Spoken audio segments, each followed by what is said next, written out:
Investors summit के जरिए CM Hemant Soren नए उद्योग धंधों को आमंत्रित करने के साथ साथ सूबे में बंद पड़े या बीमार हालत में पहुंच चुके लगभग 3000 उद्योगों को एक बार फिर अपने पैरों पर खड़ा करना चाहते हैं। क्या है इस हैंड होल्डिंग स्कीम का फॉर्मूला, दिखाते हैं आपको इस रिपोर्ट में। नई दिल्ली में आयोजित एडवांटेज झारखंड के तहत हजारों करोड़ के इन्वेस्टमेंट झारखंड में आ रहे हैं। साथ ही मुख्यमंत्री चाहते हैं कि झारखंड में पहले से मौजूद कमजोर, बीमार और बंद पड़े उद्योग धंधों को भी बूस्टर डोज देकर पुनर्जीवित किया जाए।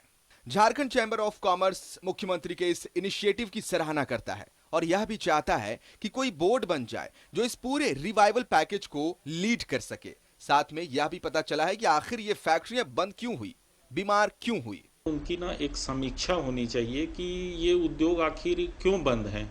उनको अगर सरकार की तरफ से किसी प्रकार की सहायता की अगर आवश्यकता है तो वो सहायता उनको प्रोवाइड करा करके उनको रिवाइवल किया जाए। उद्योग बंद हो गए और उनको उन्हीं के हाल पे छोड़ देना ये सॉल्यूशन नहीं है, क्योंकि जब आप नए उद्योग लाते हैं तो उसके पीछे कई प्रयास करते हैं। आप इंडस्ट्रियल पॉलिसी लाते हैं, फिर वो जगह जगह आप इंडस्ट्रियल समिट करते हैं कि भाई उद्योग हमारे पास आए, और फिर जब वो आ करके साल 2 साल 3 साल उनके पास अगर कुछ गवर्नमेंट से बैकिंग नहीं मिलता और समस्याएं होती हैं तो फिर वो बंद होने की स्थिति में आते हैं। मुख्यमंत्री ने रिवाइवल पैकेज के लिए कुछ फॉर्मूले तय किए हैं, जिसको ध्यान में रखकर उद्योग विभाग ने 3 फॉर्मूले तय किए हैं। पहला है रिवाइवल, दूसरा है क्लोजर और तीसरा है हैंड होल्डिंग। अगर कोई यूनिट या प्लांट किसी सरकारी नीति, टैक्स या बैंक लोन की वजह से बंद या कमजोर पड़ रहा हो तो इसका समाधान कराया जाएगा। अगर किसी को हैंड होल्डिंग या नई किसी पार्टनरशिप की जरूरत होगी तो सरकार इसकी भी व्यवस्था करेगी।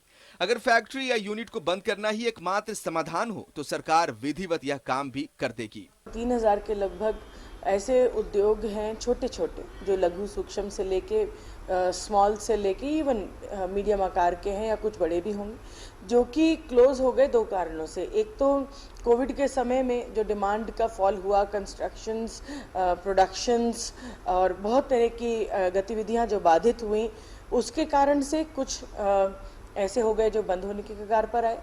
मोमेंटम झारखंड भी एक अच्छा कार्यक्रम था, लेकिन उसमें यही कमी रह गई कि मौजूदा उद्योग धंधों की सूद नहीं ली गई, जो झारखंड में रोजगार और अर्थव्यवस्था की बुनियाद है। अगर बंद पड़े 3000 में से 2000 उद्योग धंधे भी बचा लिए गए तो एक बड़ी उपलब्धि होगी और वाकई लाखों लोगों को रोजगार मिल सकेगा। न्यूज़ 11 भारत के लिए कैमरा पर्सन राजा के साथ शाहनवाज अख्तर की रिपोर्ट।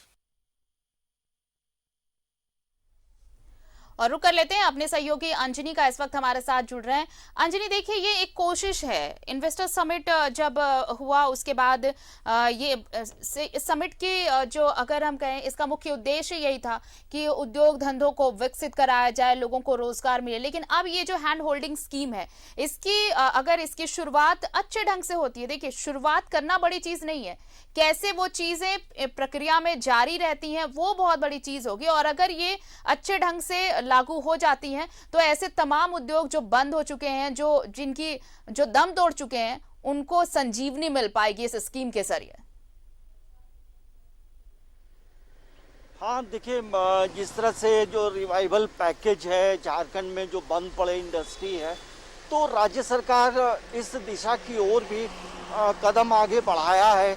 और आने वाले समय में झारखंड में जो पहले से जो उद्योगपति हैं और जिनका उद्योग धंधा चल रहा है, जिनके उद्योग धंधों पे कई तरह के प्रभाव रहे हैं, कोरोना का संक्रमण की वजह से भी कई उद्योग धंधों पर मतलब खास तौर से प्रभाव पड़ा है। तो अब इसको लेकर के भी देखिए, राज्य के मुख्यमंत्री या फिर उद्योग सचिव जो है, तमाम लोग बैठकर एक प्लानिंग उन्होंने की है। देखिए, दिल्ली में जो समिट हुआ है वो एक अलग चैप्टर है, वो एक नया चैप्टर है। सरकार चाहती है कि इन्वेस्टर आए, यहाँ पे उद्योग धंधे लगाएं, और जो बेरोजगार है, जो प्रवासी मजदूर जो अभी झारखंड में है, तो उसे हम कनेक्ट करें रोजगार से। लेकिन झारखंड में जो पहले से उद्योग लगभग 3000 संख्या बताई जा रही है, इनकी स्थिति जो है अलग अलग सेक्टर में अच्छी नहीं है। तो उसके लिए भी सरकार ने एक बूस्टर डोज का प्लान किया है। तो हमें लगता है कि आरती सरकार जहां नई चीजें ला रही हैं और जो पुरानी चीजें हैं उसमें क्या समस्या है, क्यों बंद है, इन तमाम चीजों को लेकर सरकार गंभीर है। देखिए, झारखंड चेंबर ऑफ कॉमर्स के जो अध्यक्ष हैं, उन्होंने जो बातें कही हैं, उन्होंने भी स्वीकारा है कि दिल्ली में जो हो रहा है वो अच्छा है, लेकिन झारखंड में जो चीज़ें बंद हैं तो उसको लेकर के भी प्लानिंग हो रही है। तो हमें लगता है कि झारखंड चेंबर ऑफ कॉमर्स को भी जो है सरकार के साथ कदम मिलाकर आगे बढ़ना चाहिए। और ये जो सरकार है वर्तमान में गठबंधन की सरकार है, लेकिन सोच थोड़ी अलग जरूर है। सरकार चाहती है कि झारखंड का जो औद्योगिक जो नई औद्योगिक नीति, देखिए दिल्ली में उसके तमाम तरह की लॉन्चिंग हुई है, तो सरकार ये भी चाहती है कि झारखंड में जो पहले से उद्योग चल रहा है कैसे हम उसको समृद्ध करें, कैसे उसको मजबूत करें, ताकि जो आर्थिक प्रोसेस जो है वो अच्छे तरीके से चले और सरकार को आर्थिक फायदा भी हो, बिजनेसमैन को भी फायदा हो, और जो उसमें काम करते हैं उनके लिए भी बेहतर जीवन हो।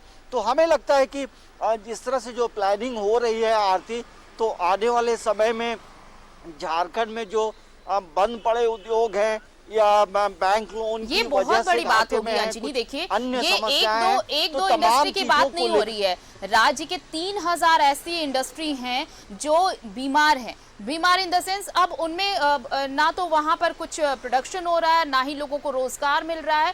लेकिन अगर उन्हें ये रिवाइवल पैकेज मिलता है, जो स्कीम मुख्यमंत्री कह रहे हैं कि अगर हैंड होल्डिंग स्कीम है ये, अगर उसे पुनर्जीवित किया जाता है तो सिर्फ राज्य को इसलिए फायदा नहीं होगा कि राज्य में आप देखिए कि टैक्सेस बढ़ेंगे और ये होंगे, टैक्स कम किए जाएंगे। इससे फायदा होगा कि अगर उद्योग पनपते हैं तो लोगों को रोजगार मिल पाएगा और राजस्व की बढ़ोतरी होगी। दोनों फायदे पैरेलल होंगे गवर्नमेंट को, अगर यहाँ पर सरकार इन्वेस्ट करती है, अगर इस रिवाइवल पैकेज को बेहतर तरीके से लागू करती है तो। हाँ, देखिए आर्थिक, दरअसल जब आर्थिक नीति की बात होती है तो आर्थिक नीति या आर्थिक फायदा या राजस्व की प्राप्ति सरकार को भी कैसे होगी। तो सरकार ने ये जरूर सोचा है कि कैसे हम पुराने जो इंडस्ट्रीज हैं उसे हम बेहतर और गुणवत्तापूर्ण बनाएं। और जो समस्याएं हैं, हमें लगता है कि झारखंड के जो उद्योगपति हैं जो पहले से यहाँ उद्योग चला रहे हैं, तो अब आने वाले समय में उन लोगों के साथ भी हमें लगता है 1-to-1 होगा, एक मुलाकात होगी, बैठकों का दौर चलेगा और इस तमाम चीज को लेकर सरकार के प्रतिनिधि भी झारखंड चेंबर ऑफ कॉमर्स के साथ बैठक करके बातचीत करेंगे, समस्याओं का समाधान करेंगे। देखिए, यदि कोई इंडस्ट्री कहीं पे है अब बंद है तो उसके साइड इफेक्ट बहुत होते हैं। कहीं कोई एक इंडस्ट्री खुल रहा है तो एक चारों तरफ खुशहाली आ जाती है और कई तरह के अलग अलग सेक्टर में लोगों को जो है रोजगार मिलता है। जहाँ फैक्ट्री में काम हो रहे हैं उनमें छोटे छोटे जो काम होते हैं वो छोटे छोटे जो मतलब जो बनाने वाले, जिसे नट बोल्ट बनाने वाले हैं, तो उनके लिए भी रोजगार जो है उस उद्योग से जुड़ जाता है। तो हमें लगता है कि सरकार ने इसको लेकर जो सोचा है एक सकारात्मक सोच है और सरकार चाहती है कि झारखंड का आर्थिक प्रगति, झारखंड में उद्योग धंधे कैसे आगे बढ़े, बंद पड़े उद्योग धंधों में कैसे जान डालें। तो सरकार यहाँ नई चीजों को ला रही है तो पुरानी चीजों को छोड़ नहीं रही है, उन पर भी ध्यान है। तो ये तमाम लोगों को समझना होगा। देखिए, राजनीतिक दलों का विरोध करना एक अलग उनकी नीति होती है, लेकिन जो अच्छी बातें किसी भी सरकार में यदि हो रही हैं तो उनको समर्थन जरूर मिलना चाहिए, क्योंकि झारखंड राज्य में कई ऐसे उद्योग हैं जो जिनकी स्थिति अच्छी नहीं है, जो थोड़ी सी सरकारी मदद मिल जाए तो वो बेहतर हो जाएगी। तो हमें लगता है कि सरकार की जो पॉलिसी है, जो झारखंड में जो पहले से उद्योग चल रहे हैं जो बंद पड़े हैं, तो उसके लिए जो बूस्टर डोज का जो प्लान किया गया है, तो हमें लगता है वो संजीवनी बूटी का काम करेगा और झारखंड में एक बार फिर से जो है जो पुराने उद्योगपति हैं उनमें उनको भी लगेगा कि सरकार ये हमारी सरकार है। और यही वजह है कि देखिए आरती, जब दिल्ली में जब इन्वेस्टर समिट हुए तो टाटा, हुंडई, तमाम बड़ी बड़ी जो कंपनियां हैं वो मुख्यमंत्री से वो सीधे 1-to-1 हुआ और टाटा के कई आला अधिकारी, तमाम लोगों ने मुख्यमंत्री से बातचीत की। तो हमें लगता है कि सरकार की जो रणनीति है एक बेहतर रणनीति है और जिस तरह से झारखंड में यदि खनिज संपदा की बात करें तो भरपूर है, और इसको कैसे समन्वय बैठाकर आगे प्रगति के पद पे बढ़े, तो सरकार नई सोच भी है और पुराने उद्योग के लिए बिल्कुल, भी सरकार मकसद यही सोच है रही है। अंजनी कि इन्वेस्टर समिट हुआ तो नए निवेशकों को जरूर न्योता दिया गया कि आप आइए, उद्योग लगाइए। राज्य सरकार हर संभव सुविधाएं उपलब्ध कराएंगी, लेकिन उसके साथ ही साथ अब ये भी प्रक्रिया चालू होगी कि जो उद्योग धंधे पहले से राज्य में हैं और जो अब बीमार हो चुके हैं, जो बंदी की कगार पर हैं, उन्हें भी फ्लॉरिश किया जाए, उन्हें भी पुनर्जीवित किया जाए। और उसी के लिए ये संजीवनी हो सकती है। रिवाइवल पैकेज अगर मुख्यमंत्री लेकर आ रहे हैं तो बेहतर ये होगा कि इसका इम्प्लीमेंटेशन भी उसी अंदाज में हो, उसी तरीके से हो। बहुत बहुत शुक्रिया हमारे साथ जुड़ने के लिए और तमाम जानकारी साझा करने के लिए। तो हैंड होल्डिंग से बचाए जा सकते हैं बीमार इंडस्ट्री, और इस इंडस्ट्री के बचने से बहुत सारे जो 3000 तकरीबन ऐसी इंडस्ट्रीज हैं जिन्हें इस रिवाइवल पैकेज से फायदा हो सकता है। तो आप समझिए यहाँ पर कितने लोगों को रोजगार फिर से मिल सकता है और फिर से विकास की नई बहार बह सकती है यहाँ पर। तो थोड़ा इंतजार करना होगा कि क्या ये रिवाइवल पैकेज वाकई संजीवनी साबित होती है उन इंडस्ट्रीज के लिए। फिलहाल एक छोटा सा ब्रेक लेते हैं, कहीं जाइएगा मत, देखते रहिए न्यूज़ 11 भारत।